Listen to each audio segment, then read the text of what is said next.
Now let's talk about this issue and others with ACT Teachers Party List Representative Antonio Tino. Good morning, Congressman. Thank you for joining us again. Hi, good morning. Good morning to you. Good morning, everyone. All right, Kong, let's start off po. Of course, yung sinabi po ni VP Sara na ginagamit daw po ng Kongreso ang budget laban sa kanya. Ano po reaction natin dito, Kong? Well, I think ang problema niya, feeling main character siya, no? During the budget deliberations, that never came up at all. Alam naman natin, mas malaki ang mga usapin na pinakaharap ng budget, yung usapin ng flood control and infrastructure, corruption in general. Yung issue ng unprogrammed appropriations, yung mga pork barrel allocations or so-called allocables, and the like. No? So, sa imagination lang niya, yung sinasabi niya na whatever, gamitin ng budget against or whatever. Kung ang nakusap namin si Teddy Casino, former Congressman Teddy Casino the other day, and of course they're waiting for the decision of the Supreme Court regarding the issue on impeachment. Tapos if ever daw, they are also ready sa February to file a new impeachment case if ever. Nakapag-usap na po kayo ni Sir Teddy about these things? Not formally, pero yung makabayang representatives naman, we are ready able to endorse any impeachment complaint the moment i-file ito. But I was wondering if it would be easier or how would I put it, na mas madali legally yung kasi if you can remember, yung impeachment complaint po ay na-archive po yan sa Senado eh. Kung halimbawa po dun sa Senado ay tanggalin yun sa pagkaka-archive, would that be more, kumbaga parang mas okay na ganong path yung tahakin ng impeachment? Or maganda pa rin na mag-file ng panibago sa Congress?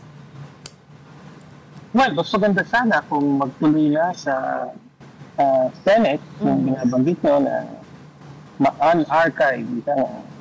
But that would require that the Supreme Court reverse its decision. No? So, of course, hindi natin hawak yan.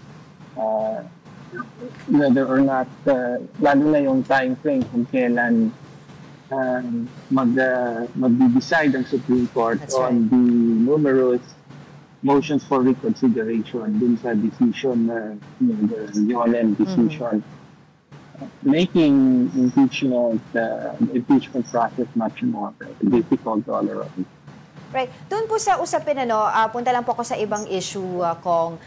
Doon po sa usapin ng open BICAM, no? Kasi even before former Speaker Martin Romualdez steps down, nababanggit na po niya na okay na yan, magkakaroon na tayo ng transparency, di ba? Open na yung ating budget deliberations. And right now, Congressman Leila de Lima is demanding answers. Bakit daw po hindi move forward yung kumbaga yung proposal na yon? So apparently malapit na po kasi mag-open BICAM pero hindi pa pala yun ma-open sa public. Well, that's true. Hindi pa talaga inaaksyonan yung resolution na yan ang na-file. In the meantime, in a few days ay magkakaroon na ng BICAM. So well, it's up to the BICAM itself, both houses, Congress and Senate. Kasi expectation na ng public na gagawing, after all the promises, expectation na ng public na gagawing transparent, may live streaming ang BICAM. No? So, I think, magagalit ang publiko kung hindi mangyari yun. Pero, one thing I have to say is that ang open BICAM does not simply mean live streaming it. No? Rather, dapat maging transparent sa kahit sa mga dokumento. Meaning to say, lahat ng mga amendments kailangan they should be made available to the public in a mode or manner that is easily understandable for the public. Ibig sabihin, may mga reports, no? Hindi ubra, kasi minsan ganyan ang style na in the past, no, na i-dump lang yung buong General Appropriations Act at sasabihin sa iyo, okay, andyan na yan, hanapin nyo yung amendment. No? So, that is the challenge with the Open BICAM. Dapat yung House version, ipakita doon kung ano yung mga binago sa National Expenditure Program, yun yung sinabmit ng executive. Tapos yung Senate, what amendments did they make when they passed their version? And then finally, ano yung amendments na ipopropose ng BICAM to reconcile the two versions? Kailangan may written reports at every stage para ganap na maintindihan ng publiko, hindi sapat yung ina-live stream lang yan. That's right. Pero regarding po, Kong, no, yung live stream, kasi si Senator Sherwin Gatchalian, nag-ocular na nga ng mga venues, I think sa Intramuros tinitignan, and they're also approved within them daw yung live streaming. At sabi niya, he doesn't know kung ano pa until now, ano yung tugon ng Congress about that, and hindi niya alam yung reasons for the delay, but parang initial reaction daw sa House, lower house po, mukhang okay naman daw ang live streaming. May narinig po ba kayo? Bakit medyo may delay on the decision for live streaming? Wala naman ako narinig. I don't think the House will oppose. It will look bad for them kung tutulan nila yung live streaming.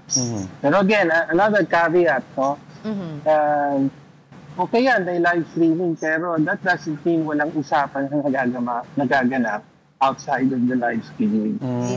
So, you know, kung makita natin sa live stream na agreeable na lahat, no, ang masasabi ko lang dyan, alam na natin na napag-usapan na beforehand. Closed door.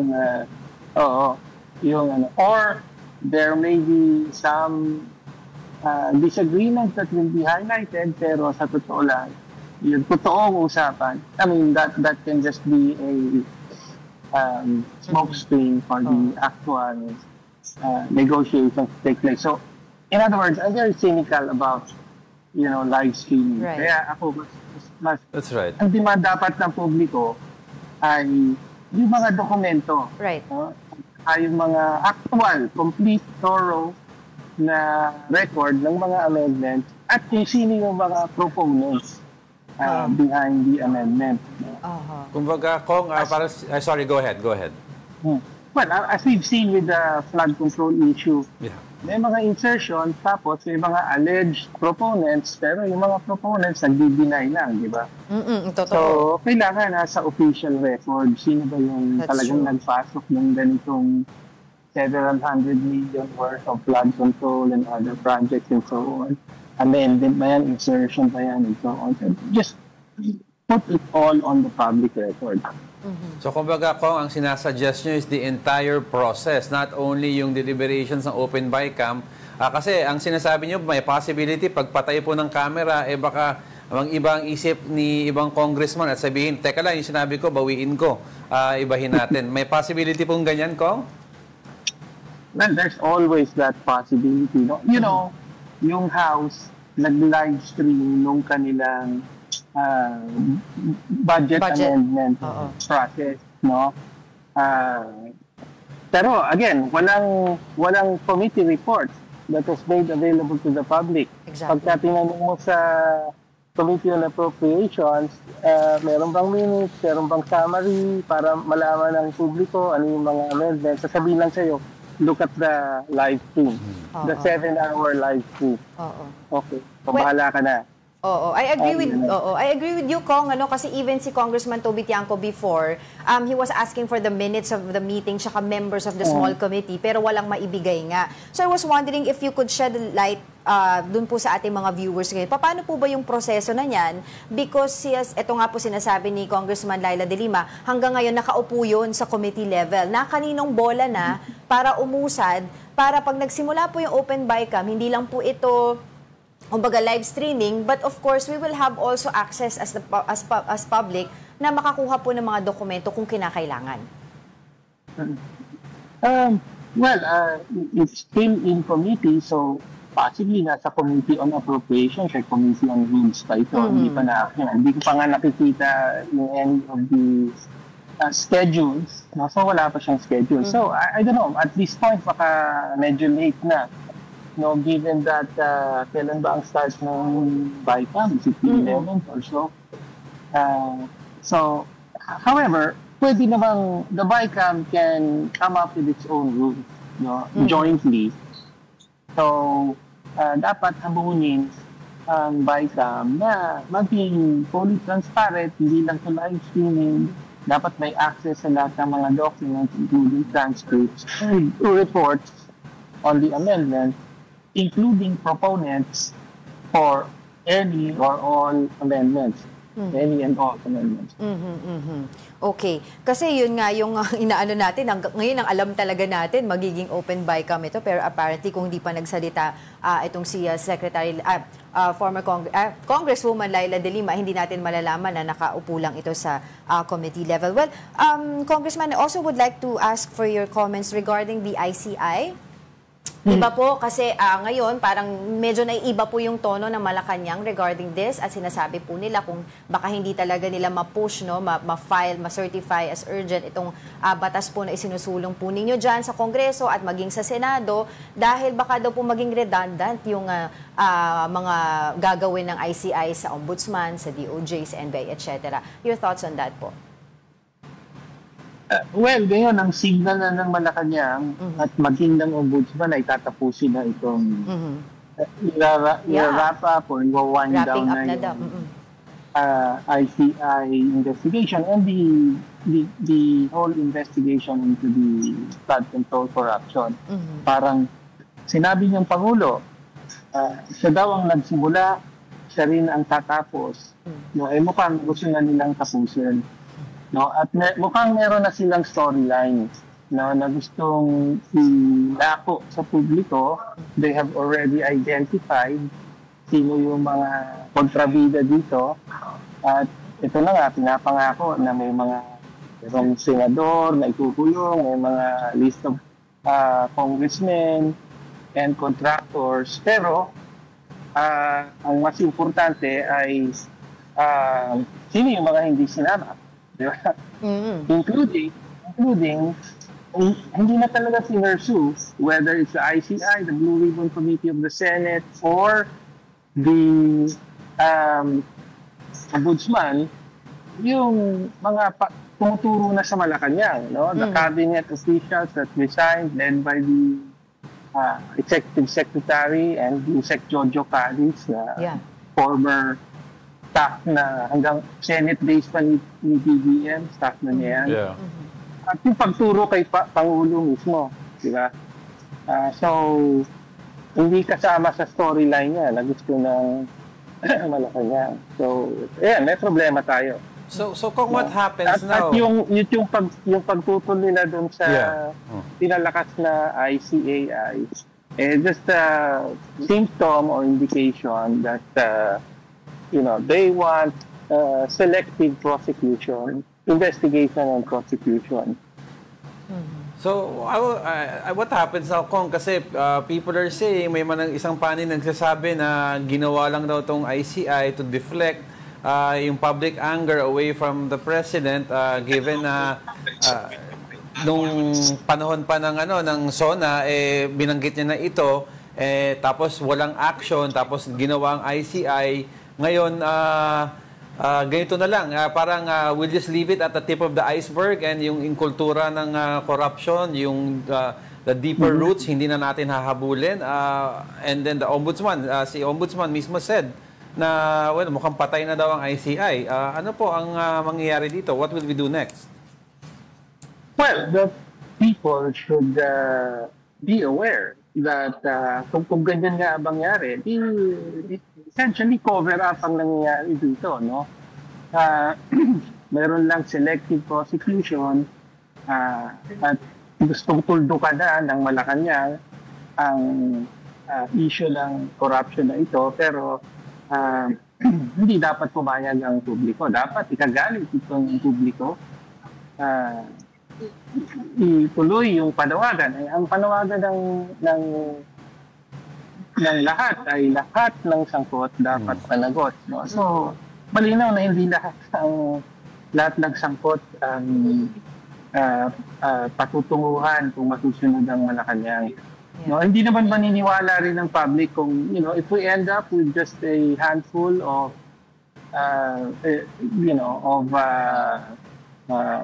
officials charged, no, kung wala yung mga expected na malalaking isda, no, hindi rin magiging credible ito, no. So I think Malacanang is playing with fire kung tingin nila kaya na nilang i-wrap up ito, tapos hindi naman katanggap-tanggap yung rogues gallery na ihaharap sa atin, no.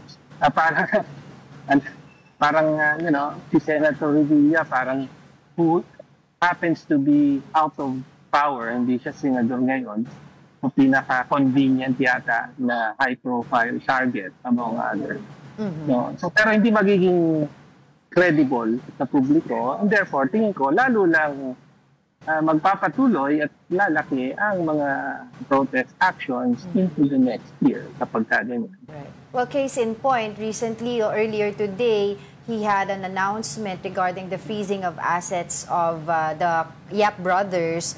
Well, yet Marcos has not yet addressed po yung involvement ng mga close allies niya like si former House Speaker Martin Romualdez, yung kanyang anak mismo na meron din issue din sa tinaguriang pork barrel king ng PCIJ. Your thoughts on that po? Well, tama po yan. Yan yung mga expected na malalaking isda na sabihin mo may dapat thoroughly maimbestigahan. So that includes former Speaker Martin Romualdez, that includes the current majority leader Sandro Marcos. But also ako, ang gusto kong sabihin, yung mga executive officials na pinag-resign daw, tinanggal, pero wala namang ibang paliwanag, no? Starting from the executive secretary, tapos the DBM secretary. Yeah, may napangandaman. DPWH secretary Bonoan. Parang pinaalis na ng bansa. Who's out of the country, yeah, that's right. Oh, yeah. Tapos, of course, itong si Yusek Jojo Cadi, na all of these, in one way or other, sinabi ni Zaldico, sinabi ni Yusek Bernardo, who happens to be the star witness of the ICI and the Blue Ribbon Committee and even the Ombudsman. No, lahat sila tinuturo na, pati presidente involved. Pero and yet, wala talagang cover up dito. Walang anumang decision. Basta mag-resign ka na, tapos tumahimik ka. Pwede ka pa nga umalis ng bansa. Diba?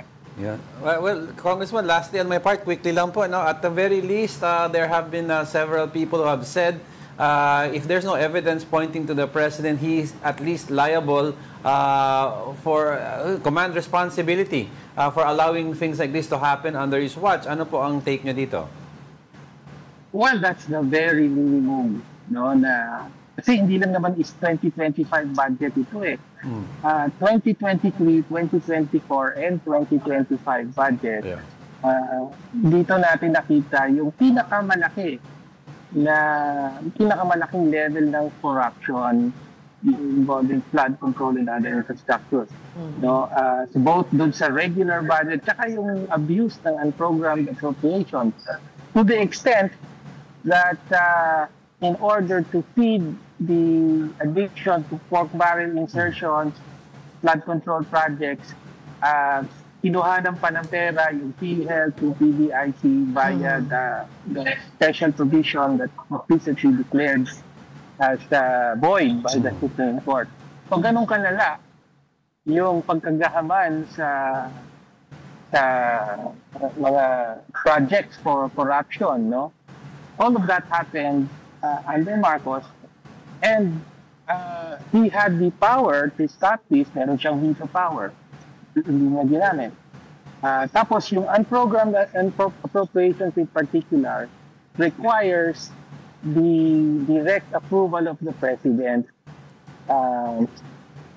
according to law.